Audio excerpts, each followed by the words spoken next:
নাকের মধ্যে কেমন একটা নেশা পানির গন্ধ আসতেছে। আরে কই যাও তুমি? কি সমস্যা আমাকে বলো। আরে তুই সত্যি সত্যি নেশা পানি? শোন, আমার আগে খাইতে দে। খাইয়া বাঁচলে খাবি। রে, কি একটা অবস্থা! জীবনও খাস নাই? সর। ভালো জিনিস আগে বড় করে খাইতে দাও লাগে। চুপ করে বয়ে থাক। আমার আগে পরীক্ষা করতে দে এটা খাওয়ানোর উপযুক্ত কি না, তারপর তোরে আমি দিতাছি। লেঙ্গুর মেঙ্গুর সরায় আনতে নিচে নাম।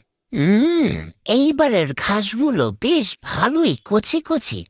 খাই আর দাঁত ব্যথা হয় না। তোরে, কি মজা রে! আরে আরে আরে, কি সমস্যা? এগুলো নিচ্ছ কেন? খাচ্ছি দেখতে পাচ্ছ না? রিকির জন্য নিচ্ছ? নিজের ছেলের খবর নাই? রিকির জন্য নেয়। সমস্যা নাই, আমি সব জায়গাতে এসে খাইতে পারি। বলছি না ওর জন্য আমি রাখবো, আমার উপর ভরসা করতে পারো। অল্পতে স্বাদ মেটে না, এই স্বাদের ভাগ হবে না। শোন, দাঁড়ায় থাক।